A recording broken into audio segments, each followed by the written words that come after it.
Leadership for the project has been provided through the Vireo Users Group Steering Committee and the Texas Digital Library. The Steering Committee membership has been composed of representatives from both TDL member and non-member institutions. The Steering Committee, specifically the committee chair, is the product owner and directs development for the project. All versions of Vireo have been primarily developed by the team at Texas A&M University Libraries. In addition to Texas A&M, Vireo 4 development has included contributions from the Texas Digital Library and Texas Tech University. So why Vireo 4? There were three principal reasons for development of version 4.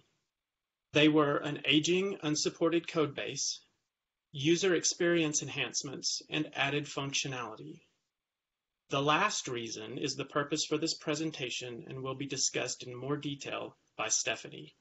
And now I'll hand it back over to Stephanie. Thank you, Chris. The ability to create customized student submission forms and workflows based upon degree level, college, or other elements has been the most requested feature from our users group for years, and it has been the most challenging to build. Everything that we will be talking about today are the enhancements that are built to support this level of customizations. So the first new feature that's supporting this is organizations and categories. You will see these terms in the Vireo 4 settings. They are the foundation of submission workflows, and they provide Vireo 4's capability to create more than one submission workflow. Now, creating an organization is how you create a workflow or submission form. Vireo has one preset organization named Institution. This is a template of the system's default settings for workflows, and it should rarely be edited and never be used for real submissions. If you change the system default, you will never know what the original settings were because there's nothing to revert to. This slide shows where the preset Institution is located in the Organization tab of the settings. It will be the first and only organization you will see in a fresh installation of Vireo 4. If you have an administrator role, you will also see a bottom panel with the workflow steps for the institution. I know that this screen is the institution because it says so right here. And I am in the Manage Workflow area, as I have indicated in this box. And we have an existing workflow of submission steps for personal information, license agreement, document information, and file upload, just as it is in Vireo 3. Staff without an administrator role will not see this area as a precaution, not at the institution level. They will not see this because submissions should never be used to receive, institutions should never be used to receive submissions and should rarely be edited. You can, however, change institution to your university's name, which you will likely want to do. And this is done in the Manage Organizations area and here in the name box where you just write in your university name. While you're in this area, please double and triple check that Organization Accepts Submissions is set to No, because you must never accept submissions at the institution level. It was never meant to be. Even if you have a single workflow for your entire institution, you still cannot use this level. And at this point, you may be asking yourself, well, if I can't use the institution workflow, how do I make one that I can use? Glad you asked. All you need to do is create a new organization. Creating an organization is creating a workflow. And the workflow will be a copy of its parent. In the Create Organization box, all you need to do is provide a name, provide a category, and add it to an existing institution. Simply by clicking Add to Institution button down at the bottom of this box, I can create a copy of the institution's workflow which can be used. So, what are categories? Categories are just labels to help organize your submission forms. There are several options provided by default. There's department, college, administrative group, degree, and so on. But you can create your own, and you can remove anything you don't need. So you'll find the names and the categories in the organization settings. Well, how do you know which one to choose? You should start thinking about problem areas in your current workflow. Maybe you have some requirements for one type of ETD, but you have to make a field optional because you only have one submission form, but the other ETDs don't require it. That should give you a clue about some kind of category of what is the difference between these ETDs. You also want to make categories easy for the students to understand so they can easily navigate to the proper submission form. For my university, Texas State, the submission requirements for PhDs is different than what is required for master's students. So a category that would work well for us is submission type. Here's a graphic that shows my hierarchy. The categories are institution, which is the default, and submission type. My organization names are Texas State University, and dissertation and master's thesis are my organizations for the submission type category. When setting this up in Vireo, it will look like this image where I provide the name of my organization in the name box. So in this case, we have dissertation, and I'm going to select submission type as a category, and I check that I'm attaching my new organization to an existing one, and the only one we have right now is add to institution. And I didn't change the name to Texas State yet, but if I did, it would show up on this button. I repeat the same process with master's thesis. I give a name to an organization, I choose a category, and again, I want to add this one to the institution. But let's look at some other options. This slide shows how to set up Vireo for a decentralized institution where each college may handle their own ETDs, but some of the colleges may need separate submission forms for a degree level. I have a name of my organization here, College of Health, and I'm going to assign it a category of college because College of Health is a college. I have a name of my, and I'm going to add that to the institution. That's my next level. I would repeat the same process for all the colleges in my organizations, College of Business, College of Education, College of Arts and Sciences, what have you. If I wanted to, I could stop here, and every college would have their very own submission form.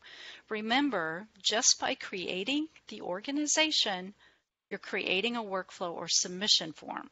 So that's all that would need to be done. However, let's say that the College of Health needs a separate submission form for a degree level. To do this, we just need to add more organizations. So on the far right of the screen, you'll see that I have created a new organization called Masters, and I'm giving it a category called Degree Level. And notice that I am adding it to the College of Health, not to institution. The organization that appears in that box in the blue button is just simply the one that's currently selected on the screen. And here's another example. When I created the doctoral and master's workflows here, I already had College of Arts and Sciences selected, and so I was adding my doctoral organization to the College of Arts and Sciences. A graph of this hierarchy would look like this, where I have three categories in use.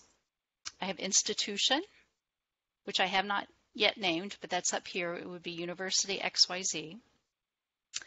I have college, where I chose College of Arts and Science and College of Health Professions. College of Arts and Sciences has a doctoral and a master's degree level submission forms. The College of Health only has a master's degree. This is what it's going to look like from the student's perspective.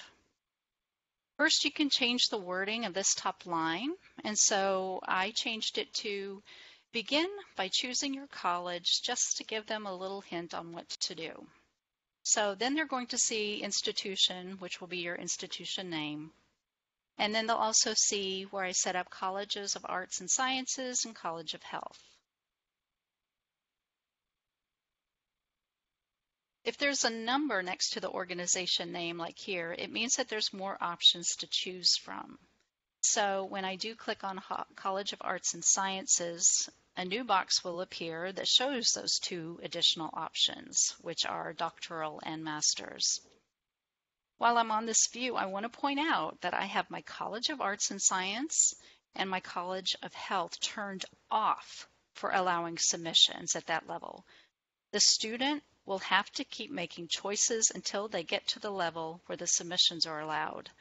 You don't want them to have more than one option applicable to their situation.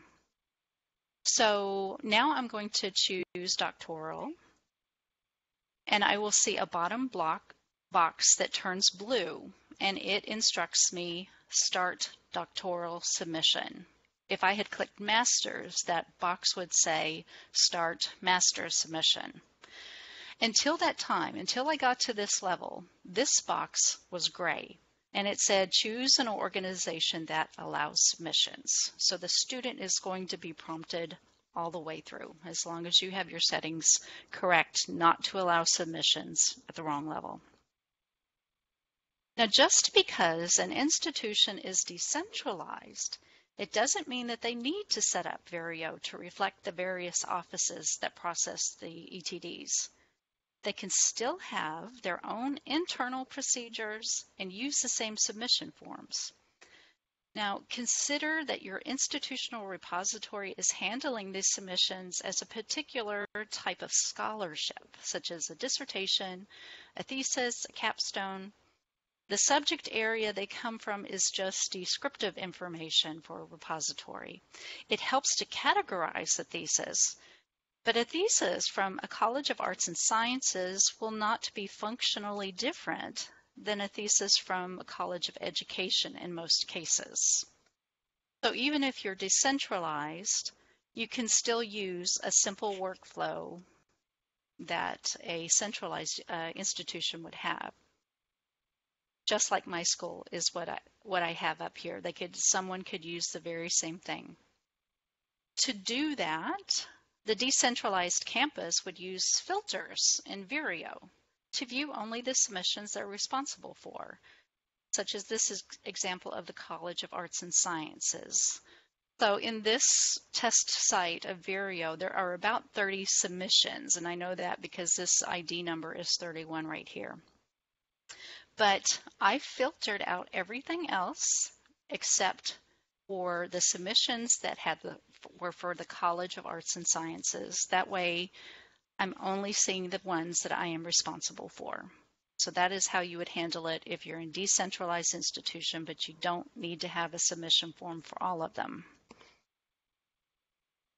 Now, organization hierarchy options are endless, and you could make separate organizations and workflows for 100 majors or 50 degrees. But you need to ask yourself if you really want to maintain that number of submission forms. Remember, creating an organization is the same thing as creating a workflow or a submission form. So give this some thought and planning, and also take note. Once a submission is made on an organization workflow, the workflow cannot be deleted or moved.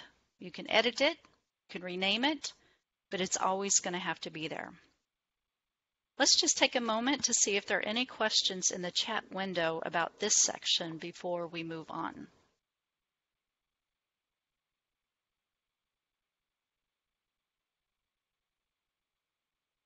I think I do see one here from Rutger.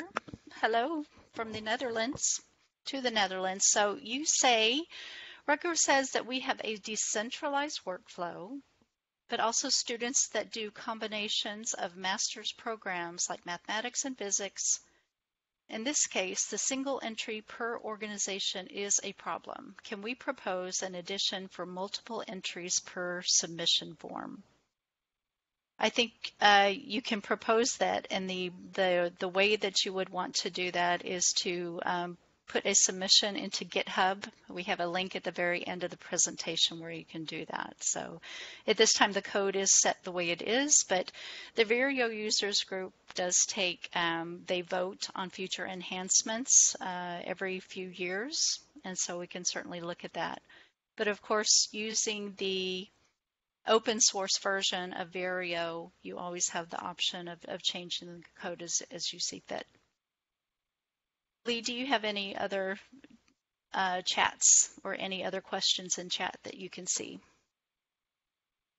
Just a follow-up question from Rutger. He says he has a working example, but it does change something in the data model, and he said he'll propose it. Sounds great. Thank you. Okay. Now that you have a high level of understanding of how to set up workflows in Vireo, let's move on to customizing them. So remember, Vireo comes with a preset workflow at the institution level, but that you can't use that level for accepting submissions. So we need to create some organizations. Here's a simple representation of a workflow from University XYZ. When I add a new organization like Graduate, workflow from University XYZ is copied over. We can also call this a parent-child relationship. Children inherit properties from the parents, so Graduate has an identical workflow or submission form as the University of XYZ. We can also continue to add levels to our hierarchy. And the inheritance will carry through. So far, all of my workflows that you can see on this slide are identical. The dissertation and master's thesis inherited their workflow from a Graduate organization at the degree level. And Graduate inherited its flow, its submission form from University of XYZ. Also notice that the submissions are not allowed at the Graduate level. You want to create a clear path for your students to choose the right submission form, so you would not allow submissions for a parent and its children. And that's why this is marked as not allowed. Let's make a customized workflow by disabling the program field in Graduate. I've represented the change on this slide with a color change for Graduate and with the added text minus program. And now I want to quickly show you what this looks like in Vireo. At the top, you can see that this is the Graduate workflow. And you can see that program has been marked through. A line through it indicates that it has been disabled. So customizing workflows is just as simple as that. Now, as soon as I make that change to Graduate level, its children, dissertation and master's thesis, immediately inherit the change. So if we were in Vireo and we looked at their workflows, we would also see the program had been disabled. Now, I don't want my dissertations submission form to be the same as the master's thesis. They should be different. So we're going to do another customization. So Texas State doesn't send our thesis to ProQuest, so that's what I'm going to disable for the master's. I've changed the box to green to indicate that it is no longer the same as the blue boxes. And I've added the text minus ProQuest. You can continue to add to your hierarchy, and the new organizations will inherit the properties of their parent.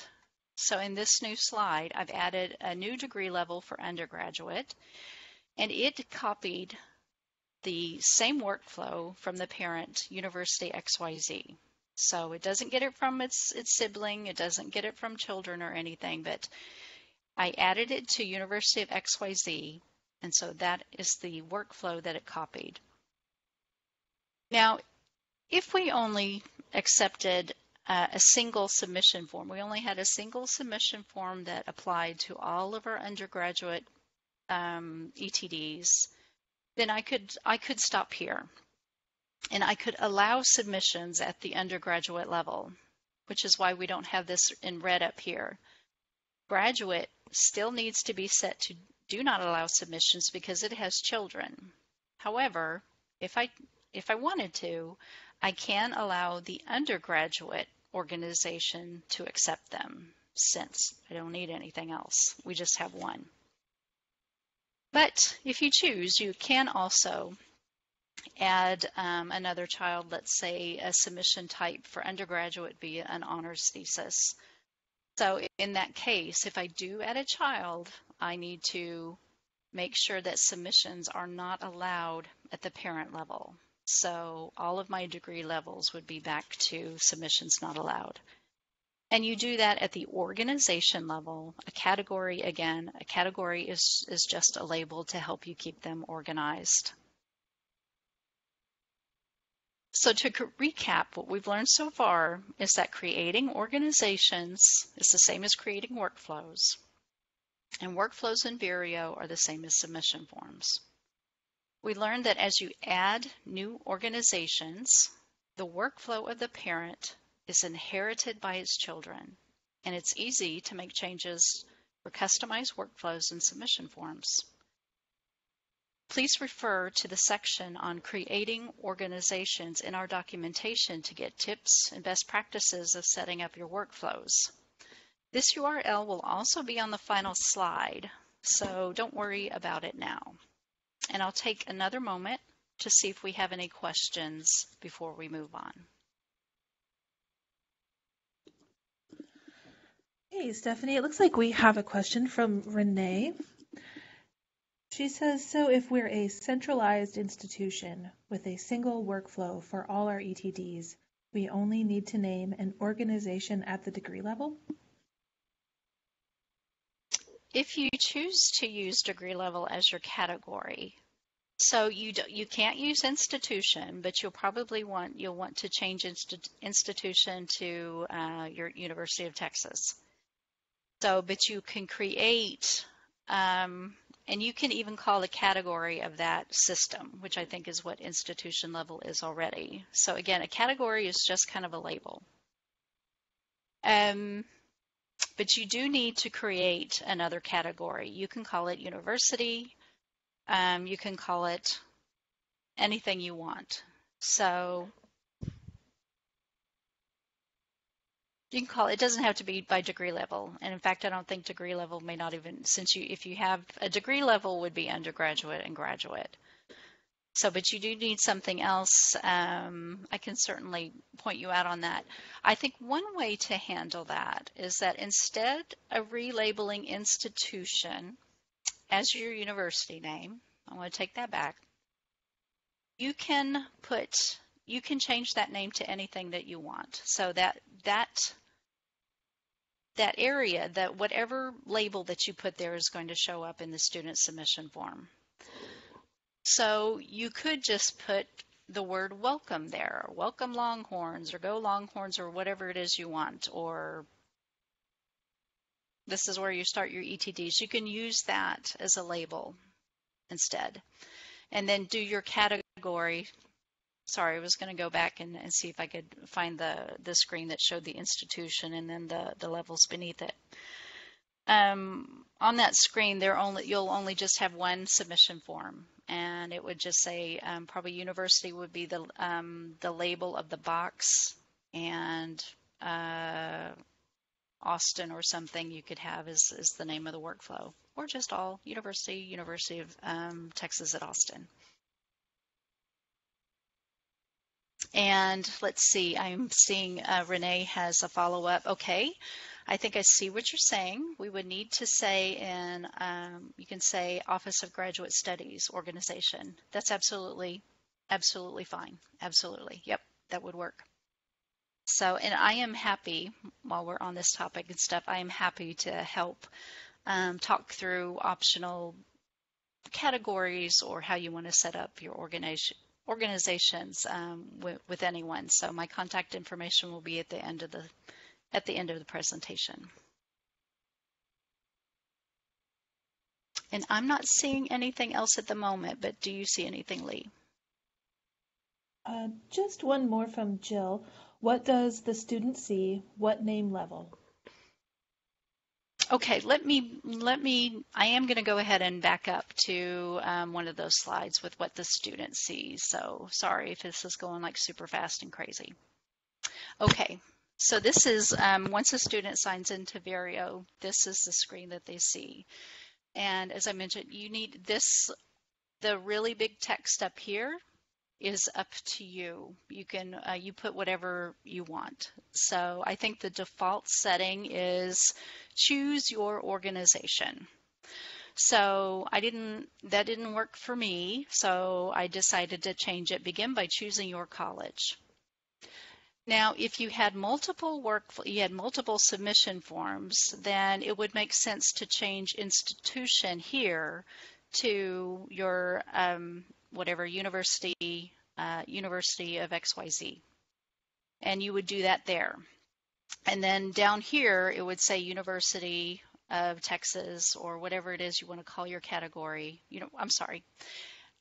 Below it, it would be university, and then you would see one submission form. So none of this stuff with a number by it, and the only thing that they would see right here is University of Texas. So I'm sorry, I think to answer your question, the student sees the name of the organization, which in this one is College of Arts and Sciences, but below that in the little letters, it is going to say what the category is. So if the category was the category was university, you could have University of Texas, University of North Texas as the name of your category, the name of your organization. And the category under it is going to say university. So I want to disclose that I have chopped off the header of this box here simply because I was using the test system and we have a lot of different organizations that were created. So actually it would look something more like this. So, and I struck through anything that was not the organization of college, so that wouldn't bother you. But in fact, what the student would see is this particular, these colors in this box. So did that answer the question? I'm going to go back and look. Let's see what name level. So they're going to see all of them. So Jill is asking if I replace institution with my place, UNT, then that's what the students will see. They will see that. They will see if you replace institution, it's going to say University of North Texas right here, UNT. But you still have to, nothing is going to happen if they click here on institution. So they're still going to have the box, which is really going to look more like this, that will say whatever it is you want, University you can do University of Texas here again if you wanted, or the Office of Graduate Studies, anything that you want. But there will be a category name not only here, but also down here at the label of the whole box and as kind of a subtitle under the organization name. Did that answer your question, Jill?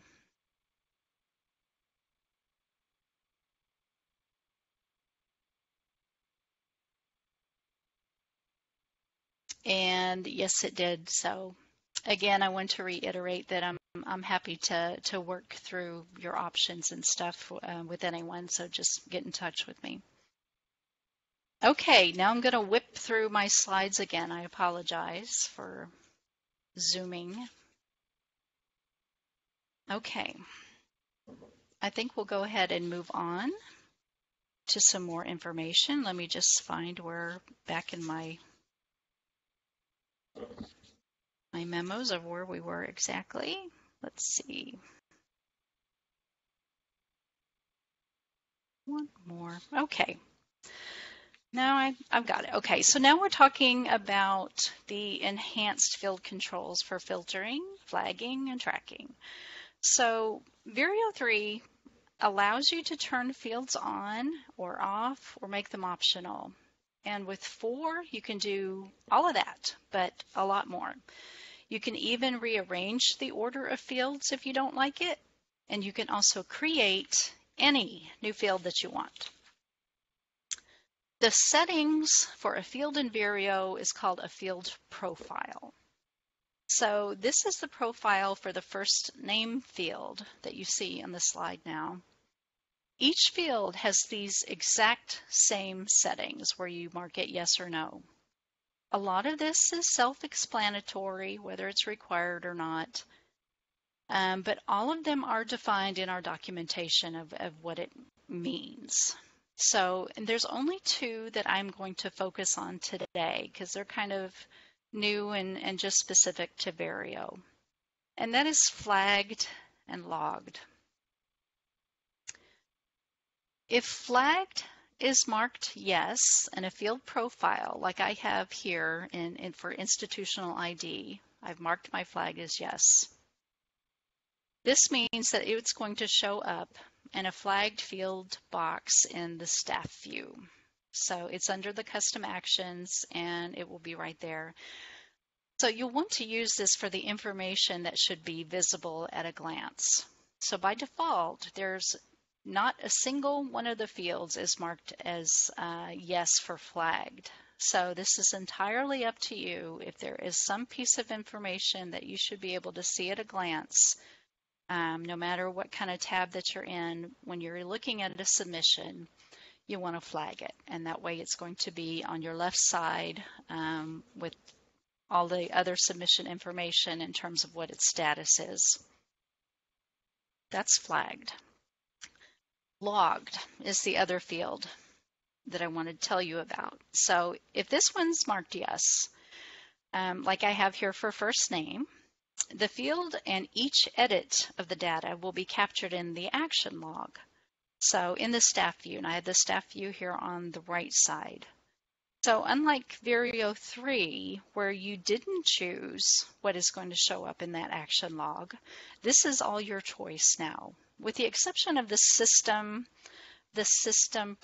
generated information, such as a change in status or that a submission, well, I guess status is a submission has been created, so or approved. So there are some things that the system is going to generate, but in terms of the information that is put in all of these fields, if you need to keep track of something that was changed, so maybe it's a title, maybe it's the document title, maybe it's the committee member's name. If it's important that you track if there is a change, you want to use logged yes to put it in there. And I don't think that we have anything, I'm not 100% sure, but I believe that, I'm not sure that anything is logged by default. Embargoes could be.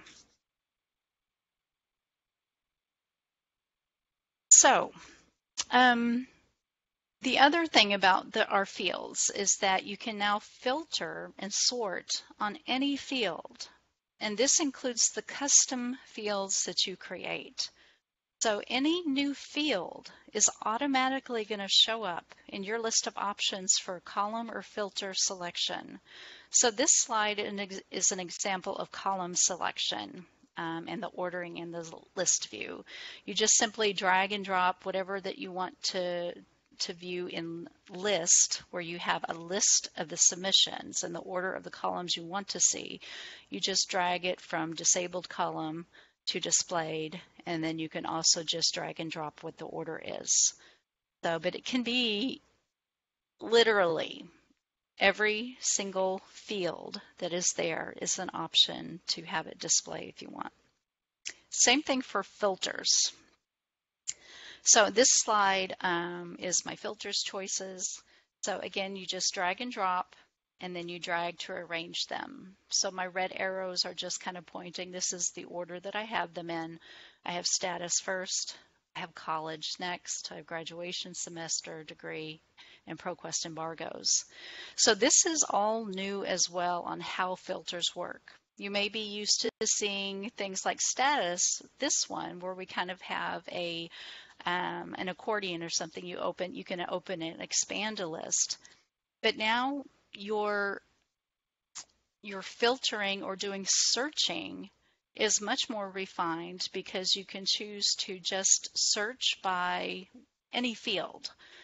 So and it will just be kind of a text search, and it will just be looking in that particular field. So it should be more accurate when you are looking for either a student name versus a professor name or something like that, that you can be very specific that is the only field that I want to search. So and so you'll just be inserting text in here for that to work, and then add to filter. Now, when we're talking about field profiles, you should also note that there are metadata enhancements based on the Texas Digital Library Descriptive Metadata Guidelines for Electronic Thesis and Dissertations, version 2.0, that have been that we have made the updates according to that report in Vireo 4. So now every single field has a metadata key based on these guidelines. So this is another thing that should absolutely never be changed. Unless you are a metadata specialist, which very few of you are, don't change it. Never, never. If you change the metadata key, this will adversely affect the exporting functionality of Vireo. So you don't want to do that. If you don't like the label is the thing to change. Okay, so in this slide, I'm showing that I have a metadata key that's called thesis.degree.major. The label that is assigned to it is major. But if you're at a university that does not have majors, you can change that term to anything that's relevant to that a word that kind of serves the same purpose. So in Spanish, it might be mayor. In other places, maybe you call it major field of study. Maybe you use the term specialization. It is A-OK, and it is encouraged to please change the label, but leave that metadata key alone, so it does export to the right field that it's intended to. Now, the last new feature that we're going to talk about is controlled vocabularies. It's associated with these field profiles. So using that previous example of major, we have lots of universities have a long list of majors. In Vireo 3, this was set up in configurable settings, but now it's found in controlled vocabularies. So, and as I mentioned, every single field, all the field profiles have a tab called controlled vocabulary. They may not have one associated with it, but they all have the potential. So this screen, I'm in the controlled vocabulary tab, and this was for, I have the majors vocabulary is attached to my field for major. So you might be wondering, well, where does this stuff in this drop-down menu come from? They can be edited in the workflow management tab of settings. It's called controlled vocabularies. So in this particular one for majors, there's actually there is a preset vocabulary from Texas A&M for every list you have in Vireo 3. So the degrees and the departments and the majors where you do have Vireo just out of the box came with some data. It's the same thing with 4. There are preset lists there, so you don't have to start from scratch. So, I mean, you can change it all you want. You can remove and replace, but at least the placeholders and stuff are already there for you. So just edit them and use them. So not only do the vocabularies already exist in some form, but they are also already linked up to the correct field profile. So that's another thing you don't need to do. You don't have to go into that major, if you're the major field, and make sure that you select a controlled vocabulary there, because it's already set up for you. So in the settings, there are 3 parts to the controlled vocabulary. The first part is called Add Controlled Vocabulary, but what this really means is that you're making a name or a placeholder for the vocabulary. You're not actually adding anything at this particular step. That's part 2. So the second section opens up this Upload Controlled Vocabularies. We'll open up this window where you can export an existing vocabulary, you can make edits, and then you can re-upload. So for brand new vocabularies, you're first going to need to download from your new named vocabulary to get the right CSV template. So the system will be picky if you don't choose something that it has exported first. So for example, I just created a new vocabulary that I called Honors Embargo. I added that in the previous step. So in order to populate it, I'm choosing it from the drop-down list, and then I would just click Export CSV File. So I add my values to the template, and then I can go back and I want to upload it to that Honors Embargo placeholder. I browse for my file where I've saved it on the computer, and then simply click on Upload. So that's the area where you might do a bunch of edits. Now there's also a third section of the controlled vocabularies, which is an on-screen editor. And this is for more minor editing. So, and this slide shows the first few rows of majors, which was already attached to the field profile that we saw previously. So, as you can infer from the icons, on this screen, you can edit the name, you can delete the field, that data point from this vocabulary, and you can add new ones. So all of that can be done without having to download and upload. You just make the changes here on the screen, which is very nice. So I think that covers the bulk of our agenda. But to recap, let's go over what we learned again. So we know that creating organizations and creating workflows is the same thing as creating workflows. And workflows in Vireo is the same thing as a submission form. We know that the workflow of the parent organization is inherited by the children organizations when they are created. So we also saw there are many more field settings for customization, including determining which fields to track in the action log and which to assign a controlled vocabulary. We also learned that every field has a preset metadata key that's necessary for exporting data correctly, and we should never change that. So, which brings us to the next slide of the 2 nevers. Never accept submissions at the institution level, and never change a metadata key. Change the label of the field instead. And you're changing that label to something that it is something similar. So at this point, I think we are going to take the rest of the questions that you may have. And Lee, I'll let you go ahead and, if you can, just scroll through and let me know what has come in. Yeah, you bet. So this, I think, harkens back to selecting labels, and correct me if I'm wrong, please, Renee, but Renee asked, assuming there will still also be a search box as there is currently in version 3. There's not a general, just a single search box, no. So instead of one search box that would search all across all the fields, no, there is, to search, you would have to specify, okay, this is the field that I want to search. Okay, so if it is by student name. Okay. Sorry about that. She clarified, talking about in the filter, she says. I think if I understand you, so I'm going to go, let me scroll back. I apologize again for quickly changing the view. Okay. So not looking at anything here on the right side. So in the list view, you have your filters.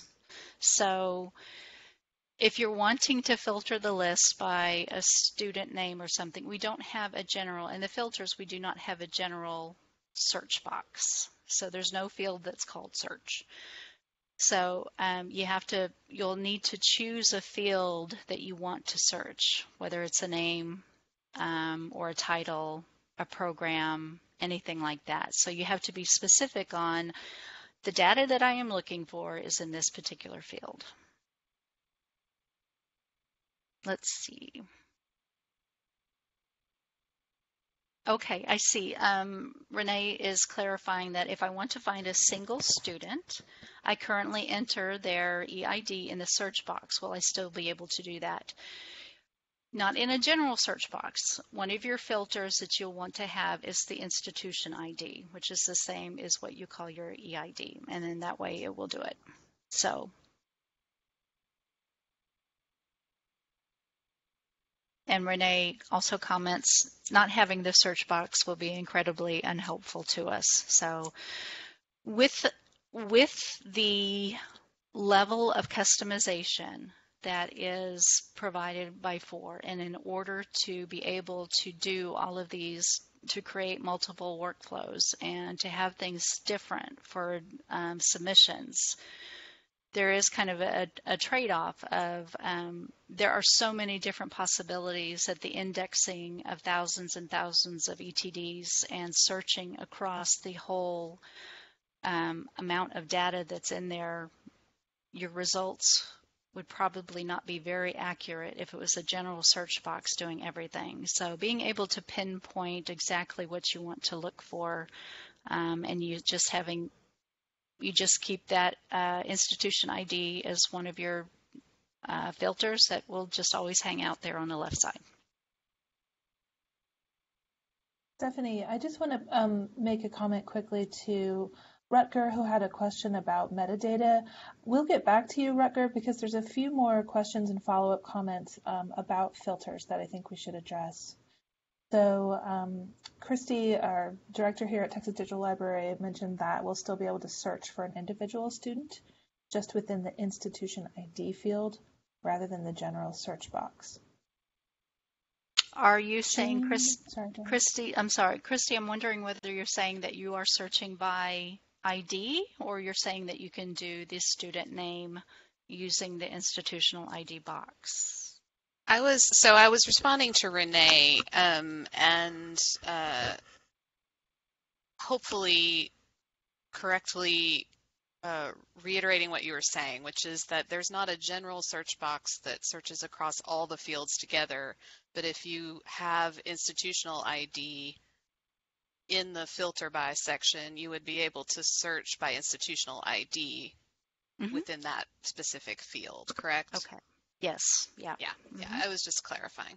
Okay. Yeah. So actually it should work a whole lot faster and definitely more accurate. Yeah. And it sounds like, Josephine, just really quickly, you are understanding that correctly. There will be a search box within each filter. Yes, well, every field, any field profile. So, I mean, you could have first name, middle name, phone number if you want. Any single field is a potential filter. It's up to you which one of those fields that you want to use as a filter. So, I mean, so whatever that you may have used, whatever you typically searched for in the search box in Vireo 3, what type of information, whether it was the ID, a student last name, maybe you can even do the combination of last name and then I think that they were in this particular department or something. You can combine your filters, so you would do it that way, but you'll get more accurate results because you're telling the system exactly where you know that information is going to be. So, and you get to choose which fields, any of them, They are all available as potential filters, so they can all be searched. Okay, I think while we're still on the topic of filters, I want to address Jean's question. If you have a couple of admin groups, for example, Honors College and Graduate School, you mentioned that they could filter to the appropriate group. Is it possible to lock a group so only those working in the grad school group can access the grad school papers? No, that is not currently a feature in Vireo 3 or Vireo 4. So, I mean, we do often hear this kind of a concern that somebody else is going to either see what our students are doing, but honestly, no one usually has interest. The other thing is that once you set up that, it's helpful if the administrator of your Vireo instance, I mean, they help people get them set up. So if you do have an honors college and you only want them to be seeing their stuff, you would help them create a filter that create their filter that it's already preset. The only thing that you're going to be seeing, because when you open up when you open Vireo, your last filter and stuff, I believe, sticks and it will apply. That the only thing they are going to see, because that filter will be active every time, is what applies to them. So, I mean, so it can be done with filters. You can't lock it. You can't force them to use it, but you can set it up for them so that what they need is all that they're going to see.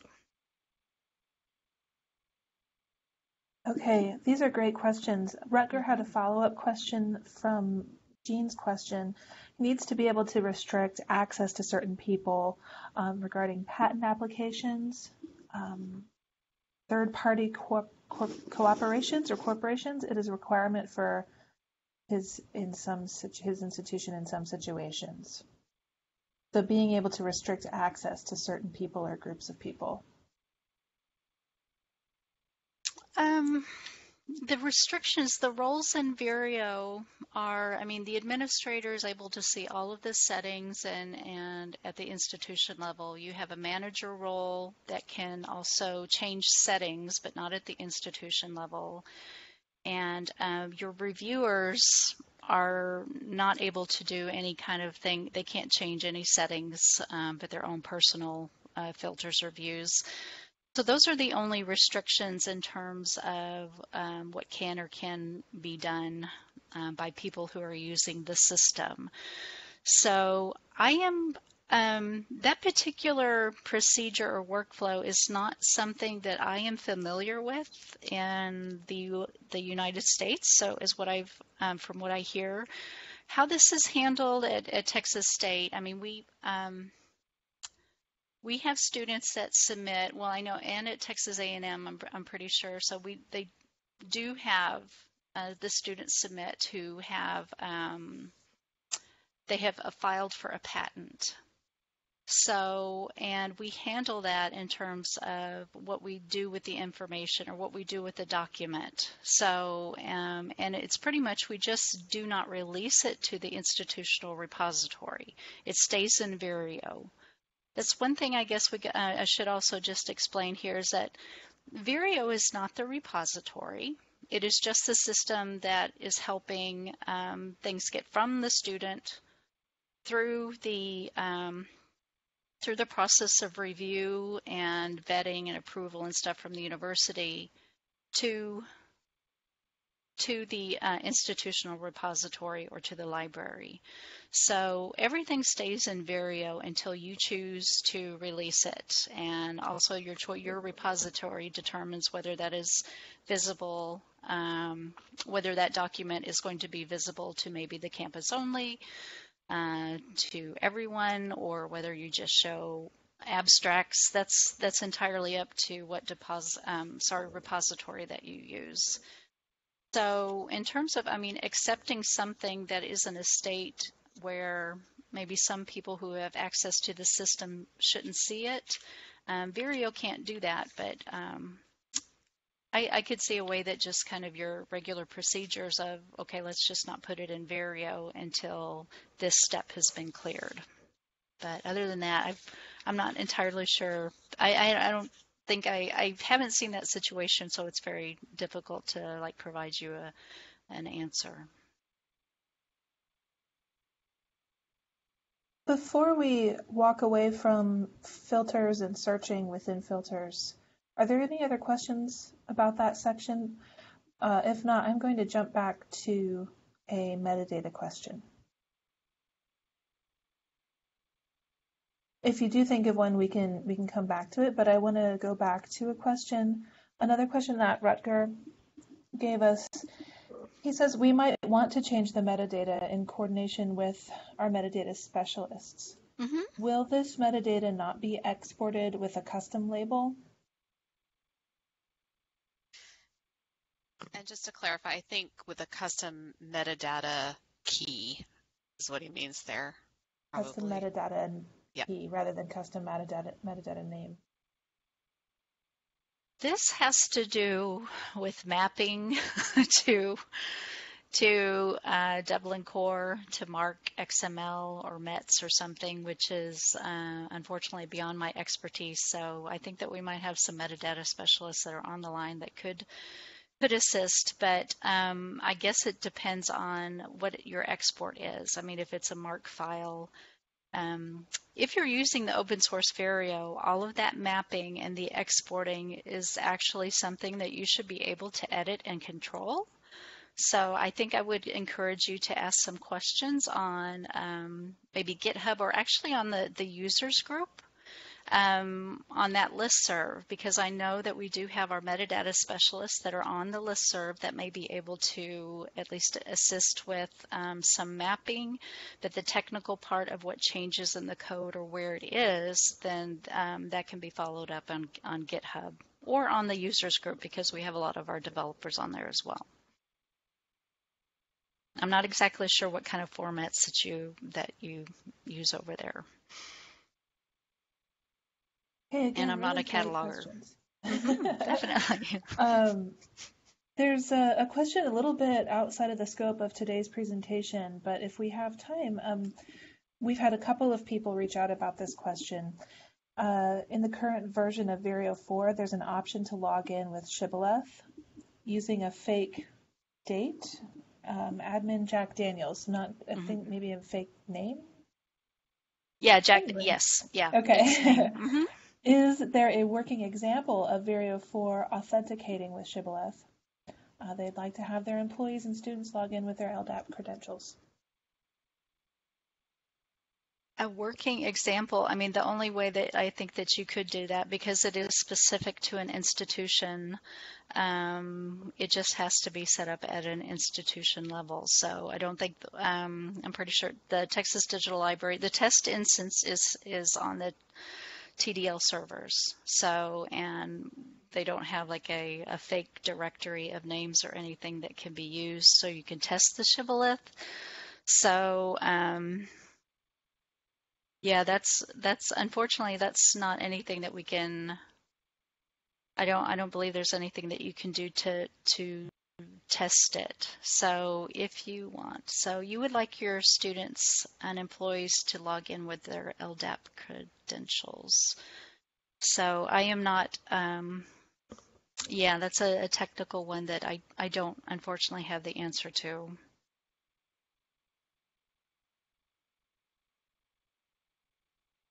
And Rama, this is Leah. I think we have an email from you that I can also respond to offline if need be.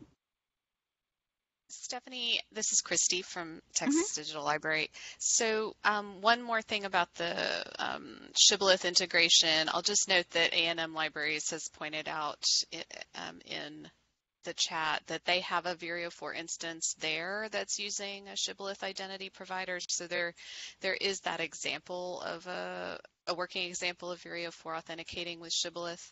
And I would suggest, and I know we'll probably talk about this more before we wrap up, that those technical questions, those are great questions to ask of the Vireo users group and on the Vireo users group listserv, where we have a lot of the developers and other users who can help answer those questions.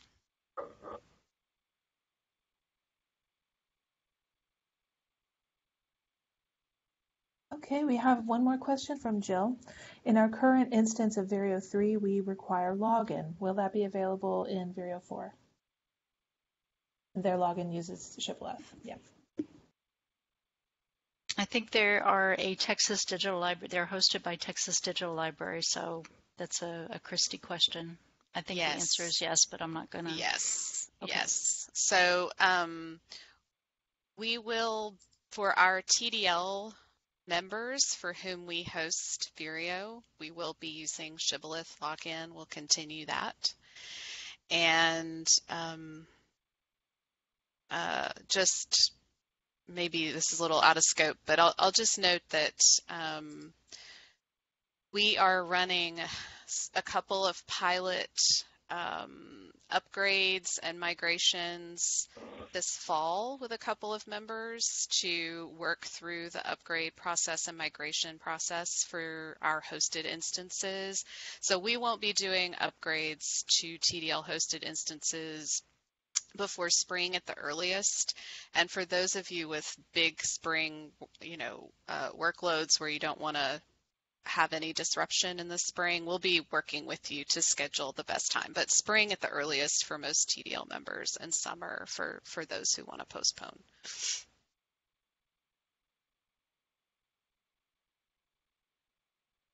Okay, these were excellent questions. Anyone else have questions for Stephanie or anyone else on the line?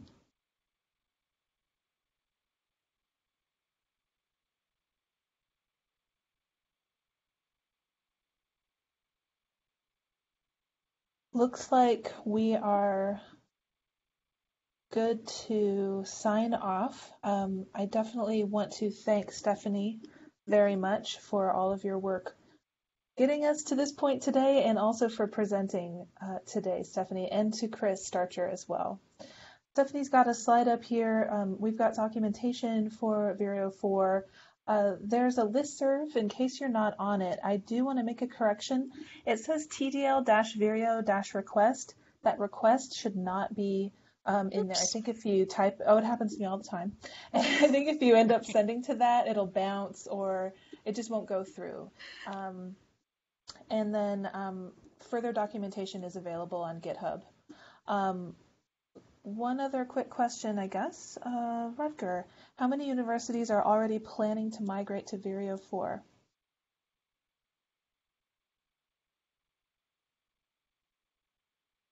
That's a good question. I'm not really sure. I mean, we are. I think Texas State is one of the institutions that's going to be piloting. We're going to be bringing up our honors program on Vireo 4 and leaving our graduate program on Vireo 3 for this coming semester, with the hopes that we are moving everyone over to Vireo 4 for the spring. So in terms of, I think that's a great question to put on the listserv. So because we honestly don't know who uses open source Vireo, and whether they are doing 4, unless they just voluntarily give us that information. So, and as Christy mentioned, there are a couple other TDL members that will be piloting 4, and then they are rolling out Vireo 4 to their members, kind of in various stages. So they have over 20 members, I believe, to go through. Yeah, we have about 15 hosted installations that we'll be upgrading over the next 6 to 9 months. I don't know about, as Stephanie said, about the wider open source community, but Rutger, I will say, we have a Slack channel on our TDL Slack devoted to kind of helping folks with implementation questions. So if you're interested, and anybody else out there, if your institution is going to be deploying and want to have a little more direct access to our developer and the developer community as you deploy and have questions, let us know. Stephanie has her email address here. She can pass along those questions, or you can email TDL at info@tdl.org, and we can get you added to that Slack channel. Great. Okay, just a couple more quick announcements. As Christy mentioned, Stephanie's email is there. She's kind enough to say it's okay to email her directly, but please do contact us via the Vireo listserv and also info@tdl.org. Also, if any of you are planning to attend the US ETDA conference in Charleston, South Carolina in September, we hope you'll sign up for the free training workshop where we'll do hands-on exercises to set up Vireo 4, and you'll have an opportunity to ask Stephanie an unlimited amount of questions. And then finally, please do watch that Vireo listserv, sign up to join that listserv for other training opportunities in the future. This webinar has been recorded. We are going to have it captioned and published on our YouTube channel, and we'll let you know as soon as it's available online. The slides we'll make available as soon as possible in Texas Digital Library's repository. I think that's it for all of us. Again, thank you so much, Stephanie, and to Chris, and to all of you for joining us today. We hope you've enjoyed this webinar, and please do feel free to reach out if you have any further questions. Thank you, Leah, and thank you everyone for participating. We hope to hear from you.